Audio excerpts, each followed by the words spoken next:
Lyon Pôle Bourse, faire grandir les entreprises grâce à la cotation, animer le club des sociétés cotées et développer un écosystème boursier dynamique.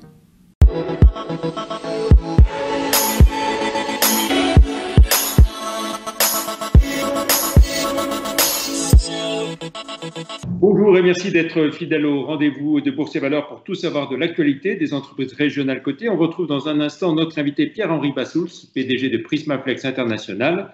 Mais à retenir pour commencer cette semaine, le promoteur immobilier lyonnais Capelli, qui a réalisé un très bon premier semestre 2020-2021 avec un chiffre d'affaires qui bondit de 55% à 129 millions d'euros, tandis que son EBITDA grimpe de 34% à près de 10 millions. Et surtout, Capelli affiche un record de carnet de commandes à 756 millions d'euros, en hausse de 36%.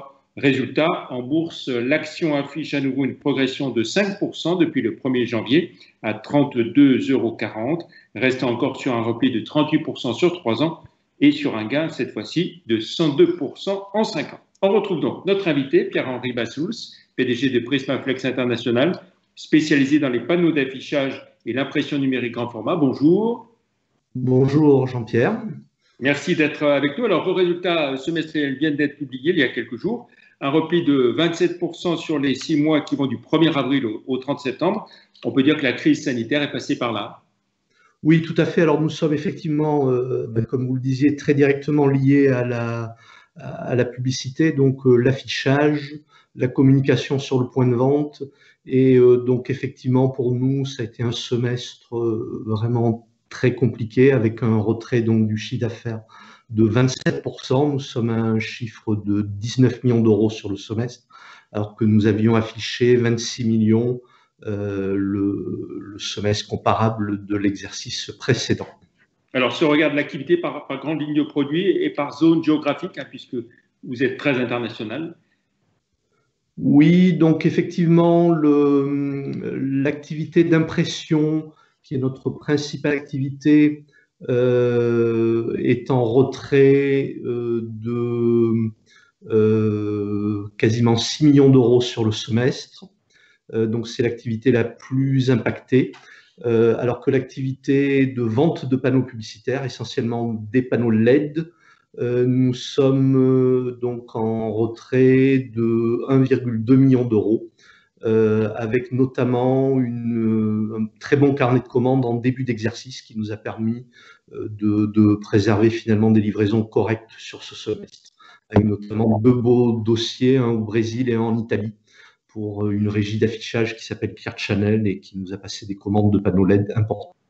Oui, grande régie effectivement bien connue. Alors en termes de résultats, compte tenu du contexte, on peut dire que vous affichez une résistance qui est tout à fait correcte. Oui, alors c'est vrai que ce moins 27, avec notamment un mois d'avril à 1 million d'euros en chiffre d'affaires consolidé, ce qui ne nous était pas arrivé depuis des décennies, nous a fait très peur et finalement donc les mesures d'accompagnement jouent quand même bien leur jeu en France, mais pas qu'en France. Nous avons été bien accompagnés dans certaines de nos filiales, comme le UK, le Canada, même les US, il faut dire, la Suède, l'Allemagne et l'Espagne. Et donc, ça nous a permis effectivement de préserver donc un EBITDA positif sur la période de 6 mois, positif légèrement, de l'ordre de 300 000 euros. Nous attendions effectivement à bien pire en début d'exercice. Vous l'évoquiez, une montée en puissance de la technologie LED, très, très importante pour vous.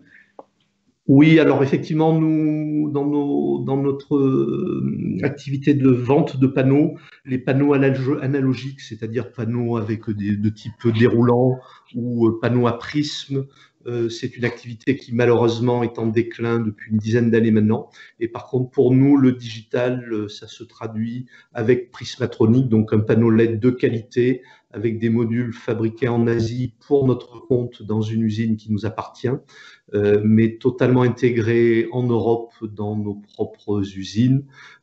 C'est une activité qui est en forte croissance pour nous et qui tire le reste de l'activité. Voilà, bon relais de croissance. Et puis, comment se comporte la partie décoration d'intérieur, dans laquelle vous êtes présent aussi depuis quelques années? Oui, alors effectivement, si on regarde l'activité impression, nous intervenons sur le domaine de l'impression pour l'affichage. Et donc là, pendant ce semestre, ça a été malheureusement en déclin fort, puisqu'effectivement, pendant les confinements, les gens ne sont pas trop dans les rues et du coup, l'affichage n'a pas le vent en poupe. Nous intervenons également beaucoup sur la publicité sur le lieu de vente, et là, l'alimentaire est resté en activité. Par contre, beaucoup d'autres points de vente ont été fermés à plusieurs reprises. Et donc ça se connaît aussi. Et nous intervenons un petit peu dans l'événementiel, mais pas majoritairement. Et là, évidemment, beaucoup de choses, événements sportifs ou autres, ou salons ont été gelés. En revanche, nous avons donc, comme vous le disiez, un autre volant d'activité d'impression pour la décoration intérieure, qui lui, par contre, s'est très bien comporté dans cette période. Et notamment, nous avons un site de vente en ligne qui s'appelle Senolia.com et qui est en croissance de 44% sur cette période de 6 mois. Et puis une trésorerie disponible renforcée à 3 600 000 euros, c'est appréciable. Donc un endettement, on peut le dire, maîtrisé. Oui, effectivement, nous avons, je vous le disais, bénéficié des mesures d'accompagnement. Donc, nous avons mis en place des PGE pour un total de 1,8 million d'euros sur la période. Et donc, ça nous a bien aidé, effectivement. Côté carnet de commandes, il est de quoi, un peu plus de 8 millions d'euros Oui, c'est ça, oui. Donc, il est, je dirais, auparavant. Il est à peu près stable par rapport à l'année dernière. En revanche, en début d'exercice, on était supérieur, on était de l'ordre de 12 millions d'euros. Voilà. Si on essaye de regarder maintenant ce deuxième semestre de l'année, de l'exercice qui est en cours, forcément, le reconfinement va avoir un impact, là aussi, à nouveau. Oui, néanmoins, on connaît déjà les chiffres de novembre. Ils sont mauvais, mais loin s'en faut, pas aussi mauvais que ne l'a été le mois d'avril, où, je vous le disais tout à l'heure, nous avions facturé 1 million d'euros en consolidé. Là, nous sommes à peu près 3,6 millions sur ce mois de novembre, après un très bon mois d'octobre. Donc, en fait, le T3 sera lui aussi en EBITDA légèrement positif. Voilà. Pas possible toutefois de faire des prévisions très, très précises. Oui, compte tenu du contexte, c'est toujours compliqué pour nous, effectivement, Jean-Pierre. Voilà. Mais vous gardez, pour rester optimiste, voilà, compte tenu du... Oui, et puis on voit que notre activité très bien dès lors que, effectivement, les gens peuvent se redéplacer, reconsommer. Et donc, nous sommes plutôt très confiants pour notre prochain exercice qui démarre en avril 2021, où nous avons plusieurs beaux dossiers qui sont arrivés à maturité, notamment donc un dossier d'impression en décoration intérieure au Canada qui va nous rapporter à peu près 1,5 million d'euros annuels, ainsi qu'un dossier pour une régie d'affichage en France qui va nous amener également 1,5 million d'euros pendant 5 ans. C'est un contrat de 5 ans que nous venons de signer, qui va renforcer donc notre pôle d'impression. Sur la partie LED, nous avons de très belles perspectives sur l'activité LED pour les villes, avec une activité très soutenue actuellement. Donc effectivement, beaucoup de municipalités ont des besoins de journaux électroniques d'information et nous devenons un acteur de plus en plus reconnu dans ce domaine. Et nous intervenons également pour des panneaux LED sur les voies d'accès, les bords de voie des points de vente, notamment la distribution alimentaire, avec de gros appels d'offres qui sont en cours de décision actuellement et qui pourraient impliquer des déploiements à l'échelle française importants. Très bien. Pour finir, Pierre-Henri Bassoul, va jeter un œil à votre parcours en bourse, Prismaflex.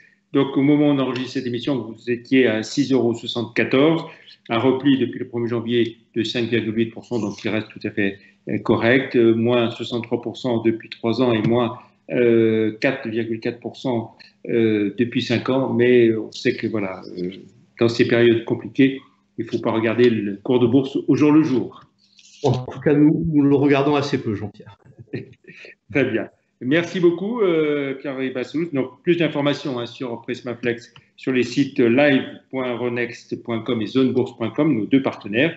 Merci à vous, très bon week-end, bonne fête de fin d'année. On jette un coup d'œil, on regarde une dernière fois l'annuaire des leaders des leaders qui comptent à Lyon, que Lyon Décideur a sorti il y a quelques jours. Et je vous souhaite encore une fois une très belle fin d'année. Merci, au revoir.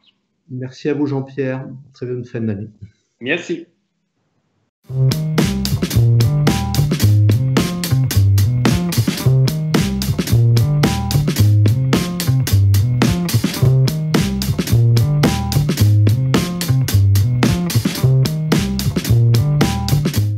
Retrouvez les enregistrements et informations de marché sur les sites de Zone Bourse et d'Euronext.